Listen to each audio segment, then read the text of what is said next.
almost murdered his wife. This neo-noir film from back in 2000 definitely shows the many talents of Mr. Nolan long before he would start creating huge blockbusters. Memento is incredible in that it replicates the helplessness of the story's protagonist by intertwining two different film sequences of scenes, one being entirely presented backwards. The film has went on to be known as one of Chris's finest pieces of work, even being inducted into the National Film Registry by the Library of Congress back in 2017. So was Clerks. Both fascinating and incredibly complex, the film seems to age quite well, as it's been nearly 20 years already. Thank you. Nice. Yeah, it did age well. It does catch L.A. in that time. Yeah. With the clothes and the way there's the cars, just the way he films it, it really catches. Yeah, as a period piece as well. It's very striking. You know what intrigued me more a lot about this movie is the Polaroid, which at that in the late 90s was already kind of like a dead form of taking photography and stuff. Yeah, and I love that this was the whole. It was like shaped around taking pictures and stuff. And the tattoos. Yeah. Right. Yeah. He didn't have to break out of prison with these tattoos. You know, there's a movie with Dana Carvey where he has short-term memory loss and he does notes and shit all like that. I forgot the name of it. It's a horrible movie. But it's like, it's basically if... Was it before or after this? Before. Oh, and it's if they try to do an SNL... It seems like it's like an SNL sketch of this movie. Yeah, because he's like an investigator. It's just horrible. I've seen it like twice. When I was a kid, I thought it was great. And it's fucking Dana Carvey. But, Just you grow up. Master of Disguise. Yeah. Turtle. But yeah, I don't know what I'm saying. But no, what else did I like about this film? This was my very first introduction to Nolan, and I watched it because a girl told me to. I was like, okay, I'll watch it. That's when I used to listen to people, and and I was like, oh wow, this is actually really good. It was the first time I ever saw a non-linear. Well, you could argue it's linear too, but that's a debate. But it's the first time I ever saw a non-linear film, and I instantly fell in love with that story technique. Yeah. I said mentioned earlier in conversation that Starship Troopers was the first movie that I remember it starting in the middle of the movie. Mm-hmm.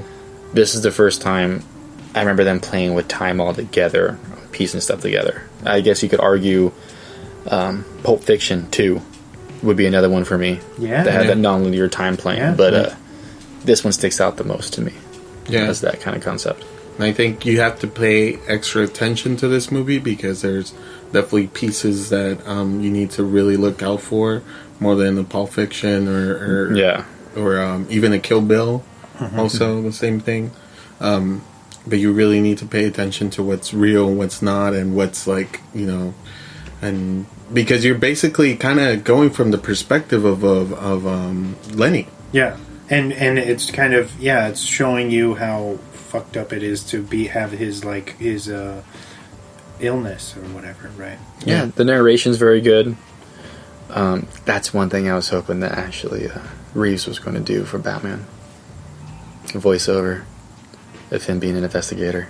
But I mean, we don't know that's not what he's going to do, right? Yeah, he said he's supposed to be leaning into the detective side. It'd be interesting, right? But I like the narrator in this. I like Guy Pearce. Like I said before, if you guys haven't seen LA Confidential, watch that. That's probably Guy Pearce, one of his best films. He actually was in the Australian film Animal Kingdom, which the show on TNT is based off of. Yep. He plays a cop in that. Great movie. Yeah, he's Australian himself. Have you seen the one that he did, speaking of... The Rover? Yeah. I started it and I got busy, and I haven't finished it. But no, I have that. It's there. It's a solid movie, dude. Yeah, Guy Pearce is awesome. He's he's so good that I hated him his first character in LA Confidential because he's like this Weasley little rat. Well, he's not a rat, but he does rat on his fellow cop to get a promotion. So I'm like, you fucking little weasel. And he has these little glasses on too, but he's a good investigator. It's a good movie. You gotta watch it. Russell Crowe's in it too. But that's where I first saw Guy Pearce, and then I saw him this. I'm like, oh damn, this guy's an actor. Yeah. Because after LA Confidential, which was '94, I don't really remember seeing much of Guy Pearce and other things. I think he's done more like indie movies, right? Yeah, very small stuff. Ravenous. He could have been a big player because he's not a bad looking dude. I would argue he's the Australian Christian Bale. I feel like he went down his career path intentionally. Yeah. I don't know. But then he did that Luke Benson film where he has to go to the prison in space to release the president. Yeah, Lockout. Yeah, you told me about that. Yeah. And I was like, I don't remember that movie at all. He got sued by what's his name from Escape from LA or Escape from New York? John Carpenter? Yeah. Sued him because it's like that kind of type of character saving the president's daughter. Wow, he fucking sued them for that? John and Carpenter. He won a piece. They got a piece of it, something. Wow. He's like, that Snake Plissken bitch. Yeah. Like, no, it's not. I'm not saying I Did he agree. surf a tidal wave from LA to California? I mean, that's reaching, and did he win? He won something. Oh. He won something, but not like the main one. I don't know. But like I said, the Guy Pearce is a solid actor, and you need someone like him for this role. Yeah. And Carrie-Anne Moss, like, she was great. Yeah, because I can't wait to see you burn. Yeah, they all, except him. I mean, he did at one point, but they all played different versions of their character in almost every scene. Yeah. So it really is a testament to all their acting. But Carrie-Anne Moss, I think it really showed me, it shined a light on her talent in this one than her just being in love with Neo. I wanted to piggyback on what Diego said about how you really have to pay attention every step of the way for this, because otherwise you'll miss the entirety of the film, essentially, right? Mm-hmm. And Nolan he's gone on record saying that he actually did that on purpose because he doesn't like how television is kind of taking away from the film narrative, where people will just do whatever they want, and and these TV programs keep running in the background, and you can kind of jump in and out and still know what's happening. So he intentionally did this film to kind of play with that and make the people 100% commit, because even if you miss like 4 minutes of this, you're completely fucking lost. You're you like, know? what? Well, his movies still show on TV, so until he stops that, stops collecting that check, I ain't gonna buy that shit. I knew you were going to say something about because you love TV so much, but well, yeah, no, I love television. It's a whole art form in itself, but like, Nolan's taking himself way too seriously. He's pretends for a living. yeah. He's taking himself way too seriously. He makes great stuff. I'm a fan of him, but he needs to get off his fucking high horse. His brother did Persons of Interest on CBS, which is the epitome of fucking TV and the TV network. So it's like, yeah, come on. And he produced it. You're getting paid from other shit. Don't shit on that shit. That is true. Period. Yeah. So, I mean, obviously this was probably before he started doing that because he was still all artsy. But still, don't... No, I get it. And Jonathan Nolan, His brother, also did Westworld with his wife. Well, that's his brother, his sister-in-law, Nolan's sister-in-law. So the husband and wife do that together. They're great. They're talented. They know what they're fucking doing. So he just basically shat on them too. Yeah. But you know what? I'm sure at Christmas they don't talk about it. Yeah. I'm just saying. But they are working, the Nolans are working on a new series together. I forgot what it was, and it's going to be so good. Do we know what it's going to be for? It's a well-known, I think it's HBO, but it's a well-known property. So I'm like, I trust them with it. It's like, oh, that makes sense. That's true. Yeah, like Westworld's awesome. Yeah. So, makes sense. Like, I trusted Lindelof, and people hate him, but I trusted him with Watchmen. Yeah, and he came out really good. Yeah. So it's like, there's certain people that you just let them do their shit. They're controversial for a reason. It's because you either love it or hate it. And same thing with him. Like, you either love Nolan or you hate him. That's true. I don't think there's middle ground on Nolan. He doesn't let you have that ground. You're like, I don't know. Yeah. Like it's like there's no one like his top at the end of Inception. Literally. Yeah, there's no one like, I don't know what's going to happen. But they also had another good actor in it. The drug dealer chasing him. Yeah. If you guys are a fan of Californication, he's the one who played the rock star Lou Ashby. He was also in Battlestar Galactica. He was one of the human-looking Cylons. I forgot what number he was. Dude's a phenomenal actor. But he had a super small part in it. But he was still like becoming who he was then.